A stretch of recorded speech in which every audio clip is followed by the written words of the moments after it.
Bonsoir à tous, je vous souhaite la bienvenue sur cette Factory X Talks at Home. Ce soir, René Delbar et moi vous présente le nouveau Fujifilm X-T4. René est un Fujifilm geek et bon ami de notre famille Fujifilm. Il a une très bonne connaissance technique de la gamme et vient d'acheter son X-T4. Il travaille pour Belgium Digital et pour Shoot Magazine. C'est mon co-présentateur, il va suivre le chat et noter vos questions et les poser au moment prévu. Je vous présente René Delbar. Merci Ioannis. Bienvenue à tous. C'est à mon tour de vous présenter Ioannis Tsouloulis, qui avait préparé un excellent texte pour son introduction, que pour le moment j'ai laissé tomber sur le sol. Donc, je vais en parler comme je le connais. C'est un grand ami, un X-photographeur depuis le X Pro 1. Ça fait déjà un bon bout de temps. Beaucoup de vous le connaîtront sans doute des démonstrations en magasin ou des workshops. Et sa spécialité en photo, c'est surtout les portraits et des photos d'ambiance.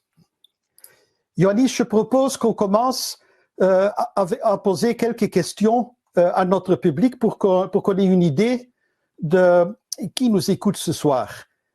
Donc, si tout va bien, en bout d'écran, vous verrez un petit poll. Ça va prendre environ une trentaine de secondes pour vous donner tous le temps de répondre. Voilà. On est à mi-temps. Et ça nous donne une bonne plage. Beaucoup d'utilisateurs de l'XT2 et l'XT3. Déjà quelques très heureux photographes qui ont un XT4. C'est très bien. Bon. Voilà. Merci. Alors, on va voir. Je vais vous poser une deuxième question. Si j'y arrive. Voilà. Est-ce que vous préférez la photo ou la vidéo ou les deux? Beaucoup de photographes. Peu de vidéastes pour le moment. Voilà, c'est bien. Des personnes qui font les deux.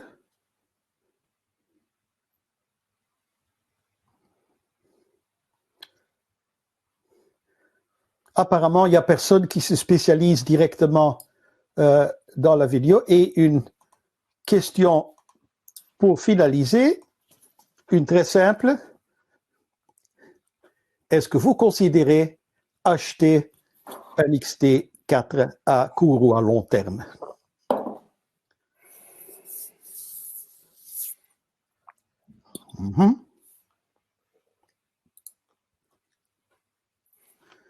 Je suis très heureux de voir qu'il y a beaucoup de personnes qui n'ont pas encore pris une décision. Ça veut dire que notre travail ce soir vaut la peine, Ioannis. Voilà, à toi. Merci. La présentation. Merci, on va faire notre meilleur pour vous présenter l'appareil.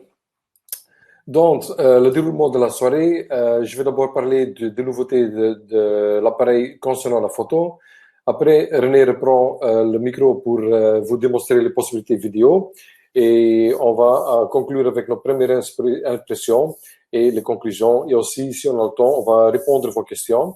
Quelque chose que je dois encore vous dire, si parfois dans le passé, c'était déjà passé, que quand la connexion est faible, parfois chez vous ou bien n'importe où sur l'Internet, parce qu'il y a beaucoup de gens qui sont sur Internet, il faut faire avec un Apple, il faut faire commande R pour refresh et avec un Windows, contrôle R pour faire refresh et pour recommencer. Alors, quel était le concept du nouveau XT4? Les Japonais ont dit, bon, on va tenir la façon de travailler comme avec ses prédécesseurs, comme XT3, XT2, XT1, la même configuration de l'écran, la même configuration de l'appareil, et on va améliorer l'appareil en fait. On va combiner les bons avantages des deux mondes, c'est-à-dire le monde de la série XT et le XH1 pour le vidéo. Qu'est-ce qu'ils ont tenu? Ils ont tenu le capteur rétroéclairé, le processeur d'image qui était déjà connu dans le X100V, le XT3 et le XT30, et ils ont amélioré beaucoup de choses dans le XT4. Qu'est-ce qu'ils ont fait? Ils ont ajouté un stabilisateur d'image qui donne un gain de 6,5 vitesses. Alors, c'est vraiment un appareil très, très stable pour faire des photos à la main sans trépied. Un nouveau opérateur qui nous permet de faire, qui est prévu pour 300 000 déclenchements, tandis que son prédécesseur, il était prévu pour 150 000 déclenchements. Ça veut dire qu'ils sont vraiment calculés pour avoir un appareil qui est vraiment professionnel en utilisation. Qu'est-ce qu'ils ont encore ajouté? À la demande de beaucoup de vidéastes, ils ont ajouté un nouveau écran inclinable et réversible de 3 pouces, 1.62 mégapoints, qui est vraiment inclinable et réversible, comme ça on peut se voir soi-même le moment qu'on est en train de faire des filmer. La nouvelle batterie, beaucoup de gens demandaient une plus grande autonomie de la batterie. Ils ont fait ça avec une nouvelle batterie, la MPW235, avec une autonomie de 500 photos et en mode éco, on arrive à 600 photos.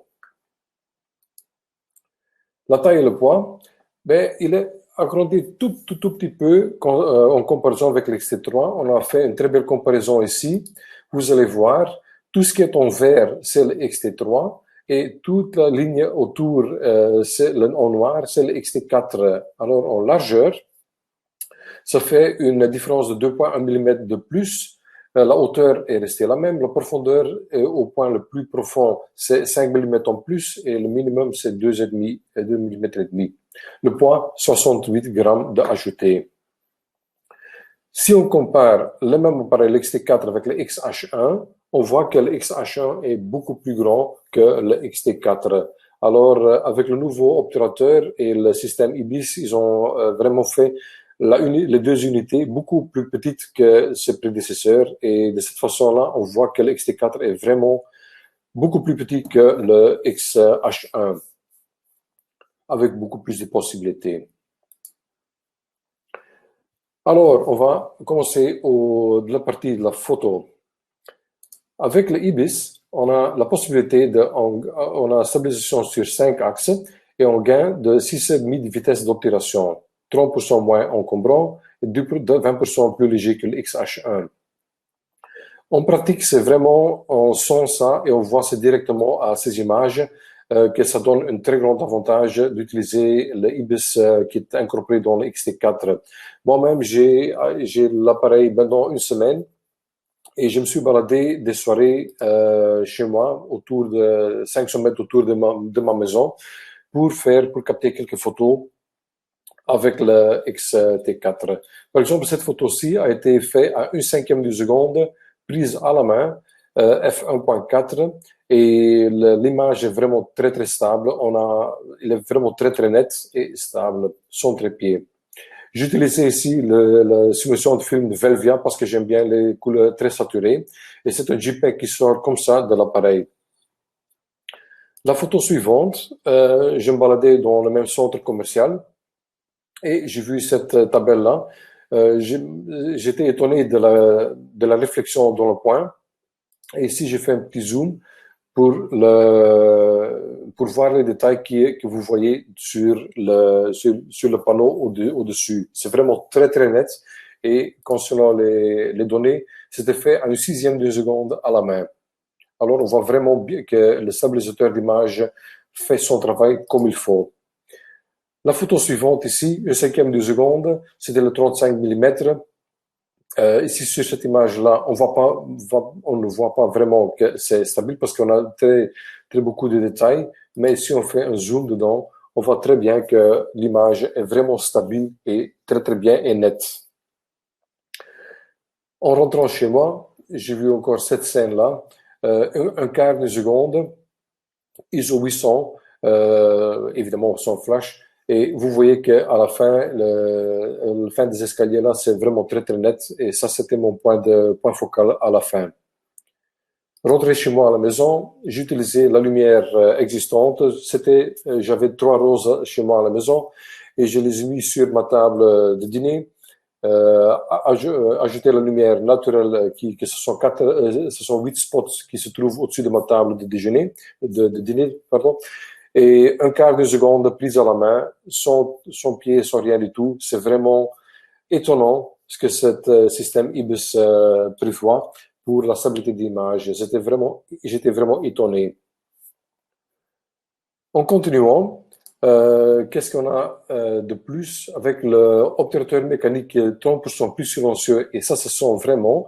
Si on est sur la rue et on veut faire des photos en street photography, un petit peu en cachet, l'obturateur, il ne se sent presque pas. Avec un petit peu de bruit de la rue, l'obturateur ne se sent pas.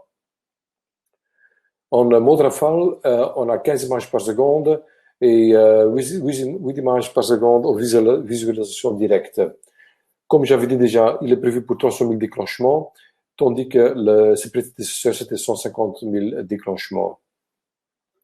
Et si on utilise l'électronique, on peut même y aller jusqu'à 30 images par seconde sans blackout. Un autre très grand avantage, ce sont les nouveaux algorithmes qu'ils ont améliorés en fait. Le système autofocus, il est beaucoup plus vite en point focal. Le taux de réussite est vraiment doublé par rapport au X-T3. Je vais vous montrer un exemple d'une photo que j'ai fait avec ça. Je me baladais en ville et le moment que je passe cette galerie-là, je vois cette personne qui était là derrière, tout juste avant de sortir de la galerie. Le moment que j'ai vu ça, j'ai allumé mon appareil, mon point focal, heureusement, il était à cette bonne place. J'ai pointé mon point focal sur la personne, j'ai déclenché. Cette séance-là n'a pas duré même pas une seconde. C'était vraiment voir, allumer, déclencher, et la personne, une petite seconde après, il était parti, il n'était plus visible. Alors, c'est vraiment très étonnant la façon de son point focal qu'il est vraiment amélioré avec les nouveaux algorithmes. Qu'est-ce qu'ils ont encore ajouté? Ils ont ajouté l'Eternal Bleach Bypass. C'est une simulation de film que dans le passé, on utilisait avec des films en couleur. On évitait de faire le bleach pour gagner des couleurs. Qu'est-ce que ça donne en réalité? Si on regarde ici sur cette tabelle-là, par exemple, le Velvia, il est vraiment très saturé à droite en haut. Et l'Eternal Bleach Bypass, il n'est pas saturé du tout. Et aussi, il y a un très grand contraste. J'ai fait une photo de comparaison. Et ici, on voit, c'était l'intérieur d'un restaurant qui était vide dans cette période-ci.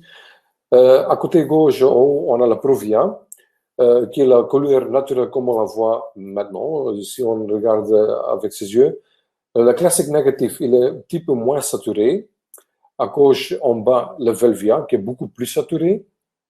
Et le nouveau Eternal Bleach Bypass, qui a une très faible saturation, mais très haut contraste. Et ça donne des photos un petit peu style classique, quoi. Il y a beaucoup de gens qui aiment bien cet Eternal Bleach Bypass. Pour dire la vérité, moi, je suis un fan pour le Velvia, mais l'Eternal Bleach Bypass, il a vraiment gagné une petite place dans mon cœur, et je vais expérimenter avec ça beaucoup plus dans le futur. J'ai fait encore quelques exemples pour vous montrer la différence en couleur. Ici, à gauche, Provia Film Simulation, au milieu, le Velvia, et à droite, le Eterna Bleach Bypass. Ça donne vraiment un très bon effet, un très beau effet dans des couleurs. Si on regarde aussi pour la tonalité des couleurs, on voit vraiment la grande différence entre le Provia, le Velvia et l'Eterna Bleach Bypass. Encore un exemple ici, Provia Film Simulation, Velvia Film Simulation et Eterna Bleach Bypass. Ce sont toutes les photos que je vous montre ici, ce sont des photos en JPEG que j'ai fait avec l'appareil sans les avoir retravaillées après sur l'ordinateur. C'est vraiment JPEG comme ils sortent de l'appareil. Aussi, on a des possibilités de jouer avec son image dans l'appareil même pour éviter, parce que moi, j'aime pas tellement de retravailler mes photos en post-production sur l'ordinateur. Et ici, on voit que j'ai utilisé Velvet Film Simulation avec la Highlight Tone et le Shadow Tone à plus 4, qui donne un contraste qui est beaucoup plus fort. Mais on a encore toujours, j'ai sous-exposé de 2 stops ici, on a encore des détails dans tous les points clairs et aussi encore dans les ombres. Ça donne vraiment un très beau résultat. Très créatif, mais ça c'est une question de goût. Vous pouvez aller assez loin que vous préférez en fait. Cette galerie ici, en sortant de cette galerie, en fait, je voyais l'éclairage du soleil qui touchait vraiment le béton. Et là, j'ai augmenté de nouveau la highlight tone et le shadow tone. Et ça a donné vraiment un aspect très spécial sur le mur là. Et comme j'avais l'Eternal Bleach Bypass, le bleu du ciel est vraiment pas vraiment saturé. Ça donne un très beau effet que j'aime bien en fait. Ma film simulation de préférence, c'est l'Acros G, Acros plus filtre vert, qui donne vraiment des noirs et blancs très contrastés, comme j'avais appris dans l'école quand j'étais étudiant. Ça fait déjà quelques années. Ensuite, on a aussi la fonction HDR, High Dynamic Range. Comment ça fonctionne? Si on combine les trois photos qui sont prises successivement en variant l'exposition, l'appareil fait ça automatiquement. L'appareil fait aussi un tout petit crop des images, mais le résultat est que vraiment on voit une très grande différence en détail avec la fonction HDR. Ici, on voit 2 photos, un à côté de l'autre. Le Provia standard à gauche, tel qu'il est sorti de l'appareil, c'est une photo que René a fait. Et c'était fait ISO 800. On voit qu'à la côté gauche, on n'a pas beaucoup de détails dans les ombres et le contraste est assez haut. Si on utilise le Provia avec n'importe quel film, si on utilise n'importe quel film avec la HDR 800+, on voit directement qu'il y a une très grande différence en détail. L'image devient un petit peu moins saturée, mais en post-production, on s'est ajouté un petit peu de contraste et si on veut, un petit peu de saturation pour obtenir un résultat qui est vraiment étonnant en sortant de l'appareil même. On peut les changer un tout petit peu soi-même si on a besoin de faire ça. Je vais vous montrer la photo telle qu'elle est finie en fait. Et René a retravaillé un tout petit peu pour l'obtenir de cette façon-là. Je trouve que c'est étonnant la qualité d'image qu'on reçoit en sortant de l'appareil en fait. Ici aussi, HDR, Acros Film Simulation, et aussi, de nouveau, c'était un moment que j'étais en train de me balader en rue, et je vois ce couple-là qui était tout juste allé à la friterie pour aller chercher leurs frites, et le monsieur, il tenait ça dans sa main. J'ai vu l'image, j'ai allumé l'appareil, j'ai pointé mon point focal je tiens mon point focal toujours, la plupart des fois, sur les règles du tiers, et ça m'a donné l'avantage de voir la situation, allumer, faire la photo et voir le résultat directement dans l'appareil. J'ai pas dû utiliser des post-production pour éviter qu'il y avait des blancs brûlés en fait. Encore une photo complètement contre-jour avec HDR, Across G-Film Simulation, 1 millième de seconde f11. Comme vous voyez, tout est net. Et dans les ombres, même à la côté gauche en haut, je ne sais pas si vous voulez voir chez vous, mais dans les ombres, sur mon ordinateur, c'est vraiment visible qu'il y a encore tous les détails dans les ombres et aussi tous les détails dans les étincelles de l'eau, qui était vraiment, le soleil qui était vraiment dedans. En baladant ici aussi, la même chose. Avec l'HDR, on a vraiment des détails partout en sortant de l'appareil. Ça c'est aussi un JPEG pas retravaillé. Si j'ai regardé ça sur l'ordinateur, j'avais tout juste le rang du soleil qui était brûlé, mais tout le reste était net et j'ai sous-exposé d'un stop pour avoir ce résultat-là. Ici aussi, sous-exposé d'un stop, ça donne vraiment avec le film simulation Velvia, qui donne un très bon résultat qui me plaise très bien. Ici, j'ai photographié quelques chaises qui étaient renversées sur les tables parce que c'était une terrasse qu'on ne pouvait plus y entrer. Et j'ai fait aussi une photo de ma réflexion de l'appareil C4 pendant que j'étais en train de photographier. Suivant, c'était vraiment au contre-jour, c'était la réflexion du soleil dans un panneau noir. Et là, de nouveau, j'ai sous-exposé les deux stops. J'utilisais la HDR.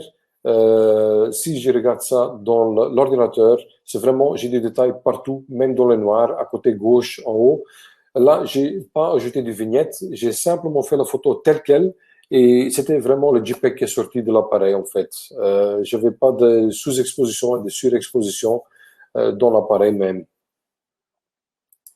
Ici, pour montrer un petit peu la côté créative, avec le Velvia, le soleil qui était en train de coucher, ça donnait une couleur très belle, en fait. Mais parlons des autres nouveautés. Dans les tonalités, on a aussi la possibilité dans l'appareil de changer les tonalités et la highlights and the shadows pour changer les courbes dans l'appareil même.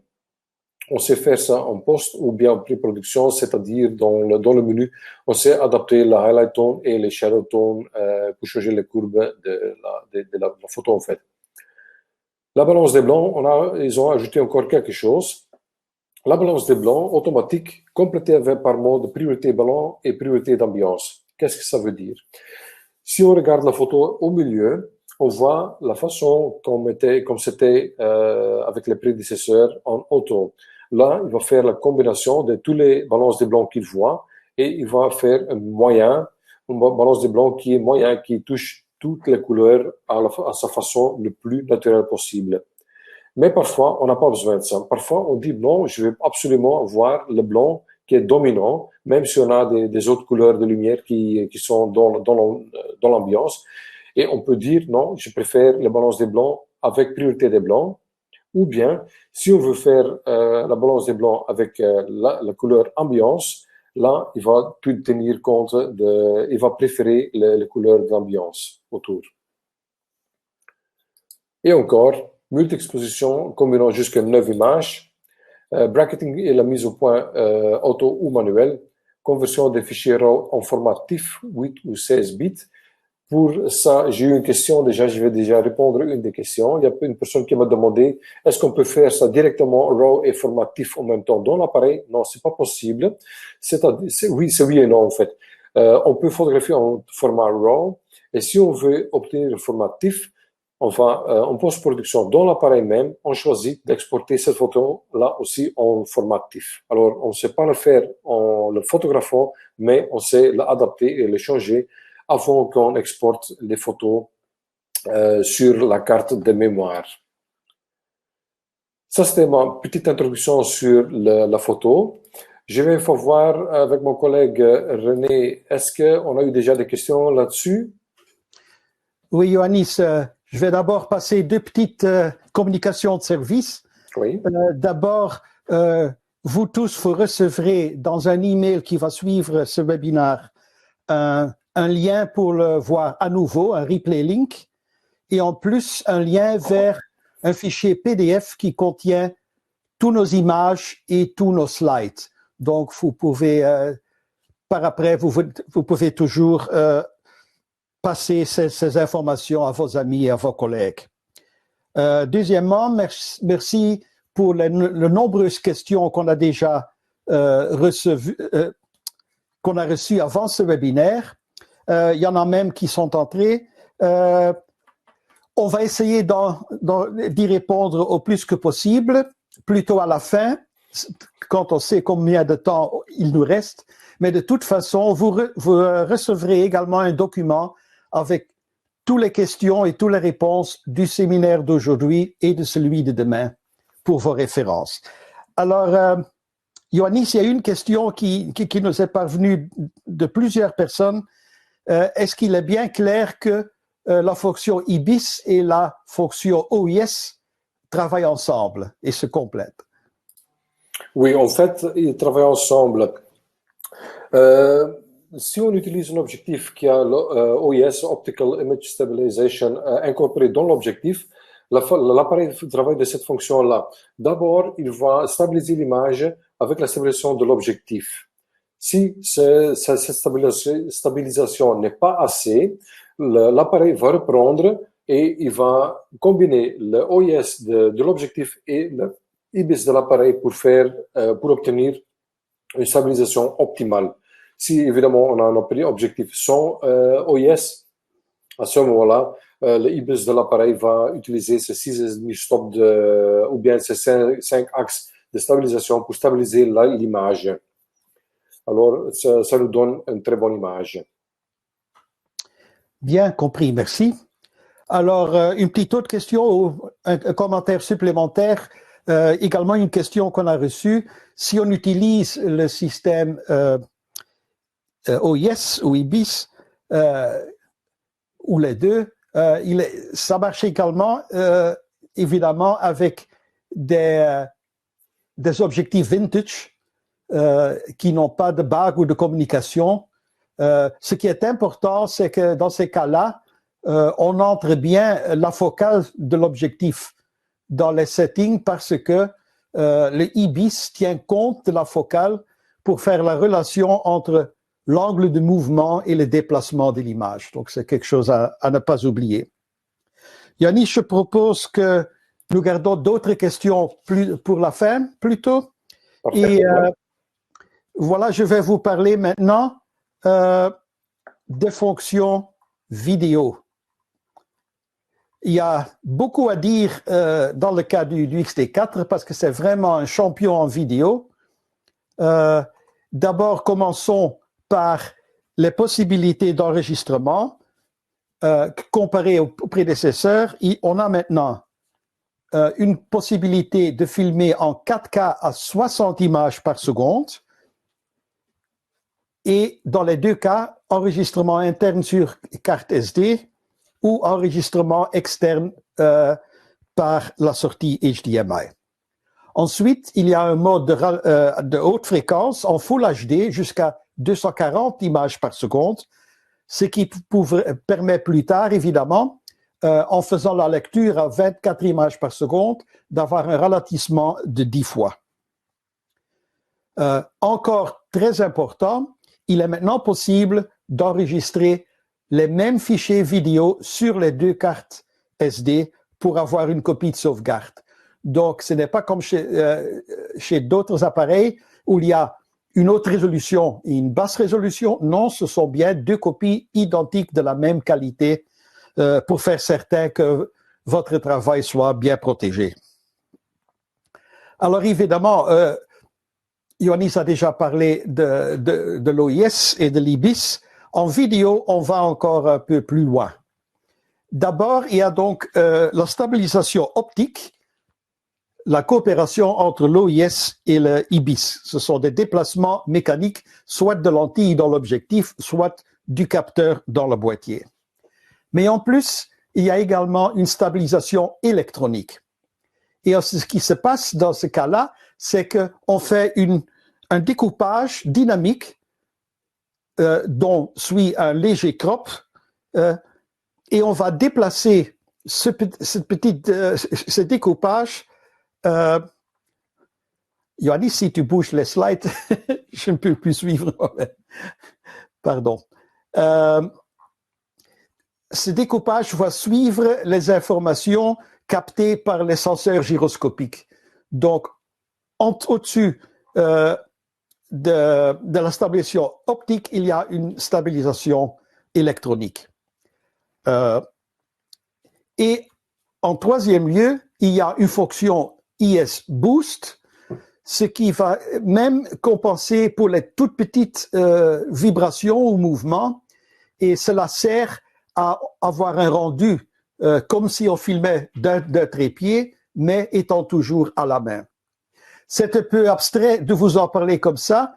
Pour cette raison-là, nous avons préparé un petit vidéo de démonstration qui vous donnera, je crois, beaucoup plus d'informations. Ça prendra juste au-dessus d'une minute.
Voilà, je suis à nouveau avec vous.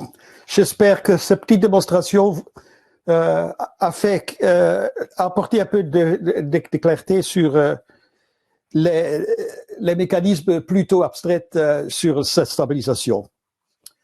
Bon, l'XT4 n'apporte pas seulement des améliorations en qualité d'image, mais également en confort d'utilisation. Et d'abord, ce qui est très intéressant, surtout pour les personnes qui font et de la photo et du vidéo, c'est que les réglages de ces deux environnements ont été totalement séparés. Donc, il n'y a plus lieu de voir les différentes options intercalées les uns entre les autres dans les menus. Il y a au top de l'appareil un commutateur style vidéo qui vous permet de très vite aller d'un mode à l'autre. Et la séparation des menus, ça inclut une définition spécifique pour le menu Q.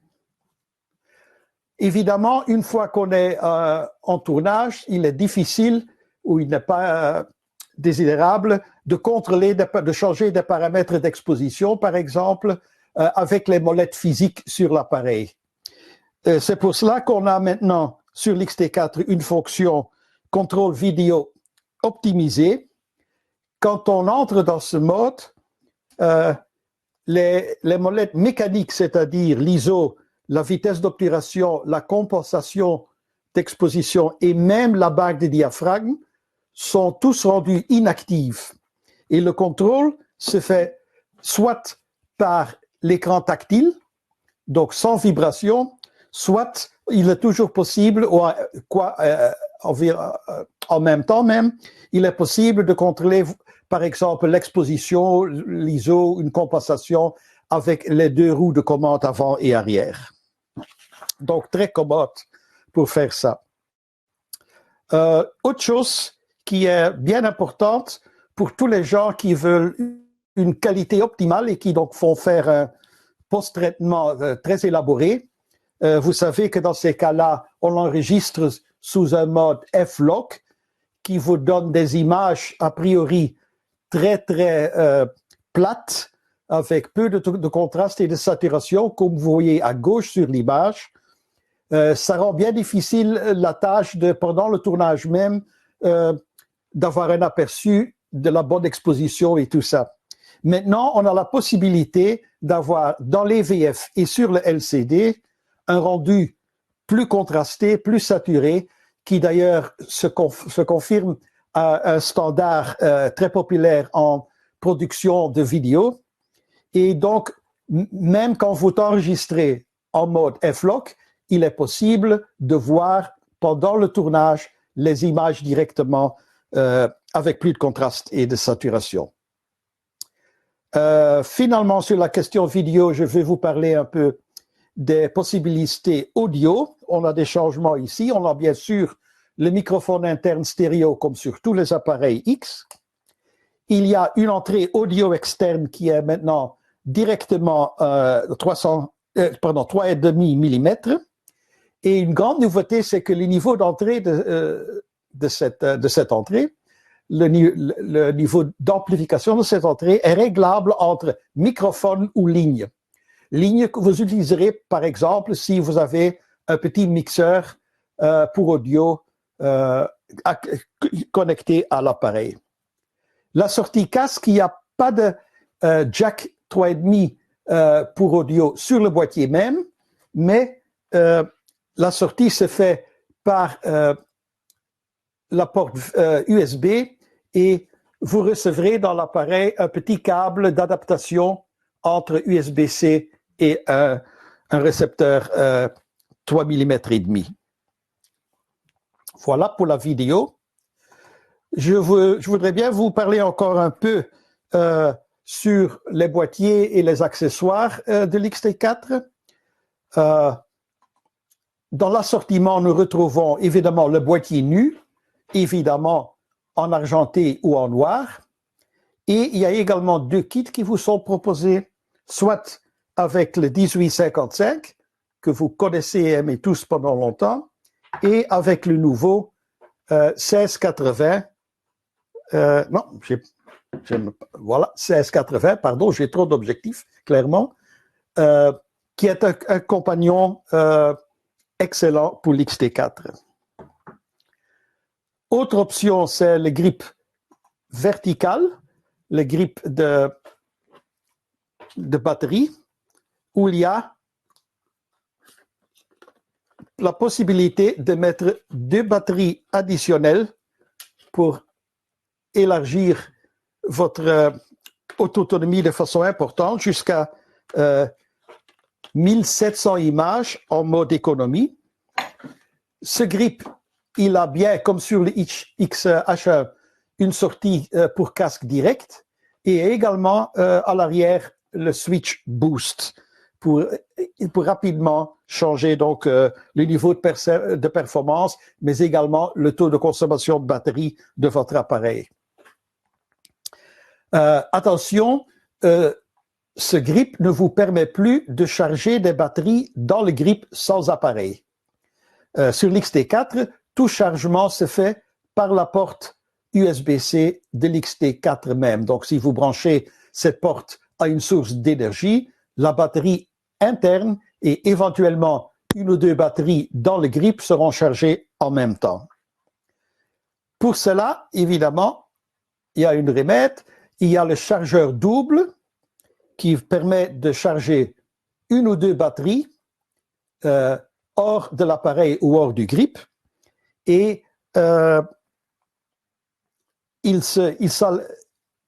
l'alimentation de ce chargeur se fait également par source USB-C.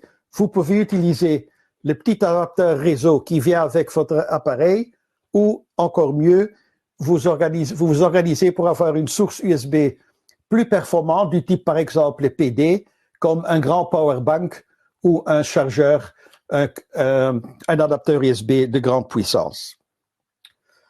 Voilà, pendant que je parlais, je n'ai pas pu regarder le bloc. Yoannis, est-ce qu'il y a des questions qui sont rentrées pour cette partie-ci? Non, René, on n'a pas eu de questions jusqu'à maintenant. On a eu des questions, mais elles sont trop longues pour répondre par le mail ici, pas par par le uitzending, excusez-moi, Émission. par l'émission, oui. On va la répondre sur mail après. Oui. Je vais également vous dire qu'à la fin de ce webinaire, nous resterons en ligne pendant quelques temps, peut-être une vingtaine à trentaine de minutes, pour continuer à discuter avec vous par le chat. Donc, le chat restera ouvert un temps après la fin de ce webinaire. Bon, Ioannis, je crois qu'il est temps maintenant d'apprendre tes premières impressions en travaillant avec cet XT4. Oui, merci. Merci René. Je vais une fois changer le slide ici. Mes premières impressions, moi j'étais vraiment très étonné de cet appareil-là. Il est vraiment très maniable. Les petits millimètres qui ont été ajoutés, ça donne vraiment une très grande différence en maniabilité. Avec ce prédécesseur, il y avait des personnes avec des très grandes mains qui préféraient avoir une extra grip. Mais avec cet appareil-là, je ne pense pas que c'est vraiment nécessaire. En façon de travailler, il était beaucoup plus soft. Son déclencheur est beaucoup plus soft et ça fait moins de bruit. L'écran variangle, je dois m'en habituer parce que moi j'ai l'habitude de travailler avec tous ces prédécesseurs qui avaient un écran inclinable vers le haut, vers le bas. Et si on a l'habitude, c'est vraiment étonnant qu'on doit ouvrir l'écran et le tourner vers le haut, vers le bas pour voir d'une position plus haute ou plus basse. Ça, c'est une chose que je dois m'habituer. Mais une très bonne chose, c'est aussi qu'on peut le refermer, comme on voit sur la photo à gauche en haut. On peut fermer l'appareil, l'écran, excusez-moi. On peut fermer l'écran comme ça qu'il est protégé contre des griffes et tout ça. Et aussi, comme on trouve sur le X Pro 3, de cette façon-là, si on ferme le couvercle du LCD, on doit vraiment regarder dans le viseur et que ça donne, dans ma façon de travailler, ça donne de meilleures images parce qu'on est forcé de regarder dans le viseur et on a beaucoup plus de contrôle sur son image avant qu'on déclenche en fait. Moi j'aime bien cet écran pour cette fonction-là. Je vais parcourir quelques photos que j'ai fait avec l'appareil pendant la semaine que je l'ai eu. Ça, c'est une photo que j'ai fait un petit peu, pas abstracte, mais avec moins de détails. C'est le jaune de la grille, le bleu du ciel en Velvia et la lampe qui était au milieu là. C'est vraiment, ça sort comme ça de l'appareil et j'aime bien la façon. Aussi étonnant, c'est les détails qu'on retrouve. En fait, c'est le même capteur comme l'XT3. Avec l'XT4, ça donne un très grand plaisir de travailler avec. On a la tonalité et la couleur et le détail dans toutes les parties de l'image, même dans les ombres. Si on regarde au-dessous des ombres là, à la côté droite, on a vraiment tous les détails qui sont là et on perd rien du tout. Ici, par pure curiosité, j'étais sur cette place-là et j'ai fait la comparaison entre Velvia et le Eterne Bleach Bypass. Ça, c'est tout à fait la même photo. Vous voyez les différences entre les deux simulations de film. C'est vraiment étonnant la différence. Comme moi, j'aime bien de travailler en noir et blanc et de la façon que moi j'ai fait mes études avec le 3X dans le temps, ça fait déjà quelques années. Le Acros G, film simulation avec le Acros G, avec le vert, filtre vert, me donne la couleur et les caractéristiques que j'aimais dans mes études. Ici, c'est sous-exposé d'un stop et ça donne ces résultats-là directement de l'appareil. Comme j'avais dit, je n'aime pas tellement de retravailler mes images trop et ça sort comme ça de l'appareil. On a, avec le viseur et le LCD, on s'est prévisualisé la photo avant qu'on l'a fait et avant qu'on déclenche, on voit déjà son résultat, ce qu'on connaissait déjà des prédécesseurs. Ici, ça c'est une sortie de garage qui est normalement très très très fort occupée. Là, il y a des voitures qui rentrent et sortent constamment. J'ai vu cette place-là déjà des mois Et je voulais faire des photos là-bas, mais ça n'allait jamais. Maintenant, avec le corona, on a tout le temps d'y aller et attendre les bonnes réflexions des fenêtres qui étaient autour de ce centre commercial. Aussi, dans le viseur, on peut faire son cadre très très très bien. Même avec beaucoup de soleil dans le viseur, on voit tout et tout bien, quoi.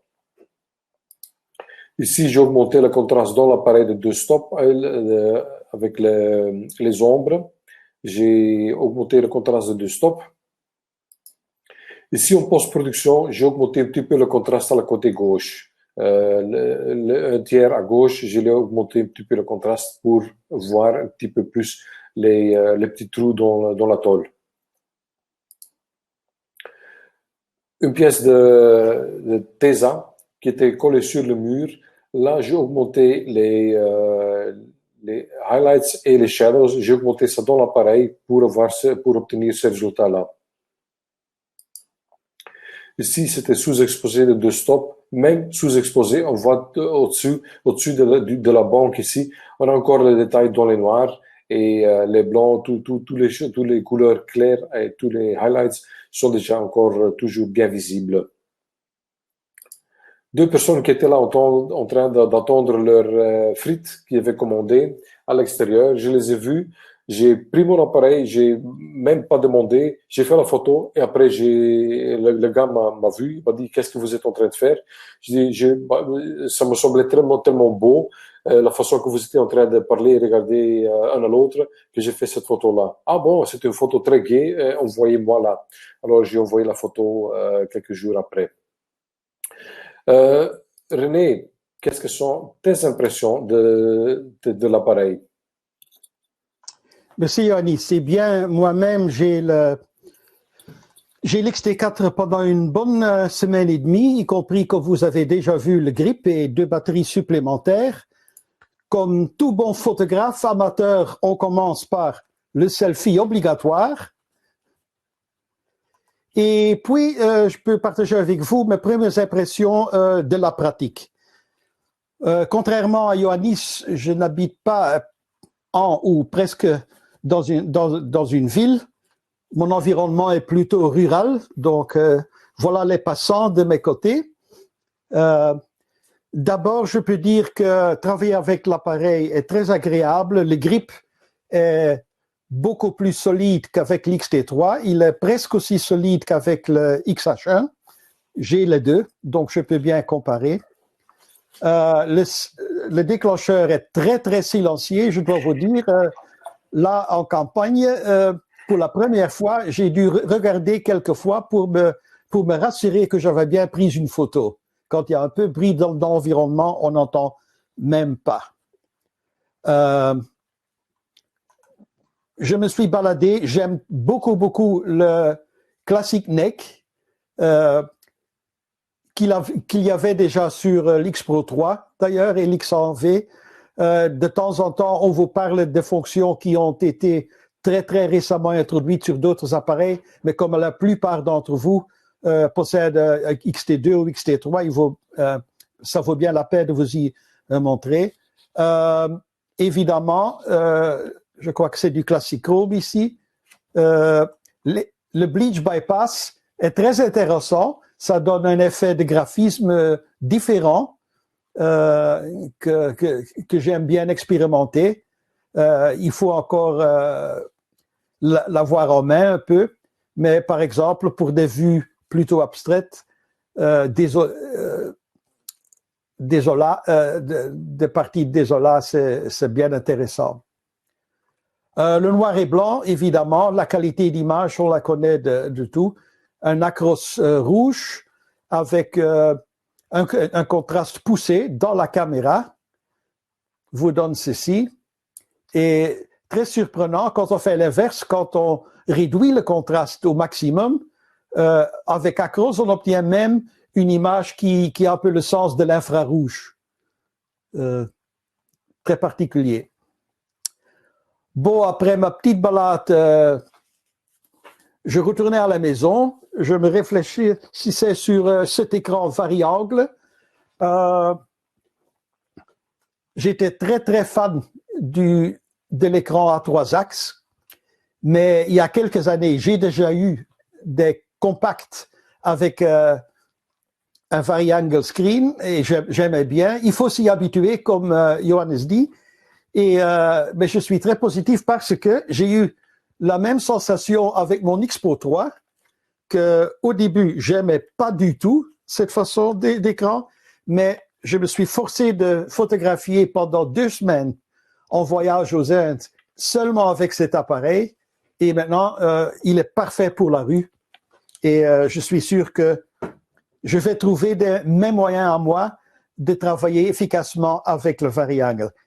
Tout comme Ioannis, j'aime bien que je peux refermer et protéger l'LCD en le tournant de cette façon-ci, non seulement pour la protection, mais parce que également ça me fait photographier d'une manière plus consciente, pas regarder les images tout à fait, tout de suite, mais un peu go into the zone, comme on dit.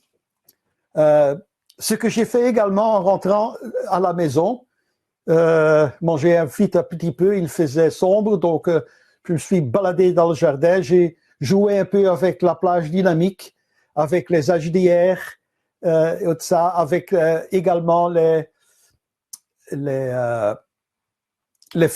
simulations de films. Ce sont tous des images sortant directement de l'appareil, découpage et mettre les informations, bien sûr. Voilà, le noir et blanc, ça fait toujours, ça inspire toujours. Et évidemment, il fallait que j'essayais le IBIS moi-même aussi. Pour ces tests, j'emploie mon objectif 90 mm, un objectif que j'aime extrêmement bien, que j'avais presque revendu quand le XH1 arrivait. Et avec un stabilisateur d'image, cet objectif prend une nouvelle vie. Et maintenant, avec l'XT4, avec un stop et demi de plus, je vous dirais un stop et demi, c'est pas tellement, mais ça fait une bonne différence. Alors, une première photo banale dans mon bureau, qui vous donne déjà une idée de la précision. Ma fille me voyait faire ces photos. Elle disait, mais c'est fou ces livres-là. Et elle a voulu bien poser pour moi. Voilà. Je crois que c'est un 1/6 de seconde, avec un éclairage d'une seule petite bougie. Et j'ai fait un petit crop à 100% ici pour voir que c'est vraiment, vraiment. J'ai pas triché, c'était vraiment à la main. J'ai pas mis l'appareil sur quoi que ce soit.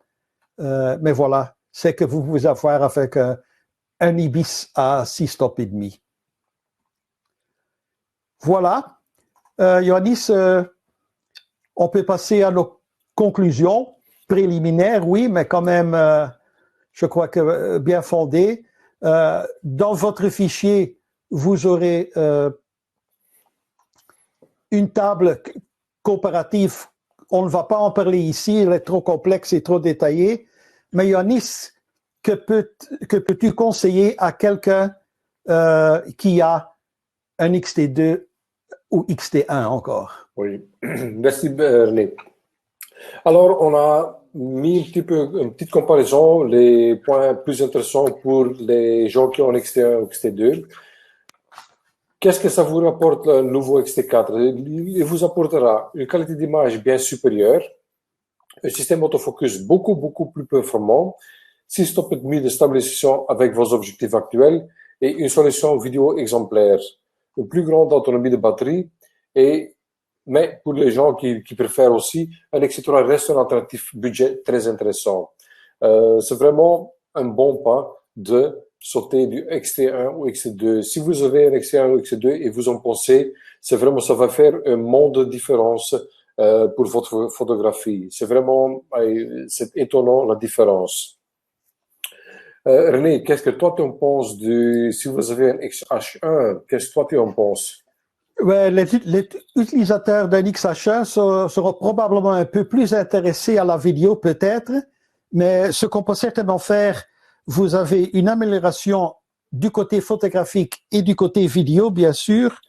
Je crois que l'autonomie des batteries est très importante en pratique. La vitesse de l'autofocus et évidemment, si on fait de la vidéo, le petit écran inclinable est très, très intéressant. Et, Ioannis, pour ceux qui ont un XT3. Mais pour ceux qui ont un XT3, le nouveau XT4 vous apportera des performances autofocus supérieures. Comme le capteur et le processeur sont les mêmes pour les deux appareils, la grande différence se trouve dans l'autofocus et évidemment avec l'IBIS, la stabilisation d'image et une plus grande autonomie de batterie. Comme René vous a dit, avec le grip, avec les deux batteries en extra, on arrive jusqu'à 1700 photos et avec une batterie dans l'appareil, 500 photos par batterie et 600 en mode éco. Mon expérience, c'est que si vous utilisez la bonne façon d'allumer et éteindre l'appareil, c'est-à-dire pas le laisser allumer, on dépasse facilement et largement ce nombre de photos. J'ai l'expérience moi-même. J'étais à Stockholm il y a 2 ans et avec mon XT30, toute la journée dehors de ma veste. Le matin, il faisait -5, le midi, il faisait -2. Et j'ai réussi de faire 700 photos avec une batterie avec le XT3. C'est très étonnant, mais c'est vraiment, j'étais étonné moi-même de faire autant de photos avec la batterie, tandis que le constructeur dit vers 350 photos par batterie. Alors, allumez l'appareil le moment que vous avez besoin et éteindre l'appareil dès que vous avez terminé. Spécifiquement pour la vidéo, des possibilités d'enregistrement plus étendues, un confort d'utilisation exemplaire et un écran inclinable et réversible. Et maintenant, une autre question.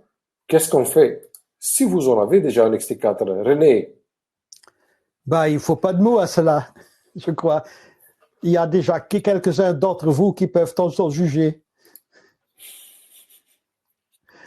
Bien, avec ça, nous sommes arrivés à la fin de notre présentation préparée. Évidemment, on reste encore quelques temps pour vous live pour répondre à vos questions, y compris les questions qu'on a reçues d'avance. Ioannis, tu peux peut-être une fois voir sur les questions qui nous sont envoyées par email, s'il y en a quelques-unes d'intérêt général. Je vous rappelle que nous répondrons à toutes les questions. Ça nous prendra peut-être une journée ou 2, 3. Donc, vers mi-semaine prochaine, vous aurez un document par email avec les réponses sur les questions de cette session-ci et de celle de demain. Ioannis, pendant que tu réponds à quelques questions, je vais regarder le chat pour voir s'il y en a d'autres qui sont arrivés dans les moments passés. Parfait, ok. Mais j'ai une question qui est venue de David Fissoul. David, tu m'as demandé explication des 3 réglages d'amélioration du comportement de l'EVF lorsqu'il est en mode boost. C'est une chose que pas beaucoup de gens le connaissent, mais si on met le viseur en mode boost, on a 3 possibilités. EVF LCD Low Light Priority. Qu'est-ce que ça fait? La luminosité du display est adaptée pour faire apparaître des détails dans les ombres plus visibles. Deuxième possibilité, EVF LCD Resolution Priority. La résolution est augmentée pour voir les détails plus facilement. La troisième possibilité, EVF Frame Rate Priority. La refresh rate du EVF, le viseur, par le LCD, est augmentée pour une vue plus souple sans interruption. Ça, c'était une des questions. Je vais voir pour une autre ici. Ioannis, j'ai une question de Grégory qui demande si les HDR se travaillent en RAW ou en JPEG. Eh bien, ce qu'il faut faire, il faut photographier en RAW ou en JPEG. Il faut certainement les fichiers RAW pour les combiner avec une grande qualité, mais le résultat est enregistré toujours sous format RAW et en plus en JPEG si vous avez sélectionné le RAW plus JPEG.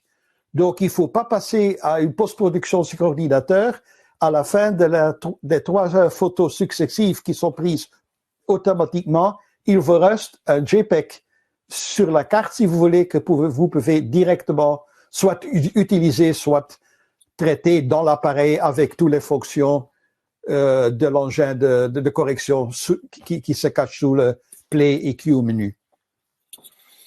Un très grand merci René. Comme maintenant on est arrivé à 1 minute passé les 9 heures, on a fait notre webinaire d'une façon que moi je suis très content.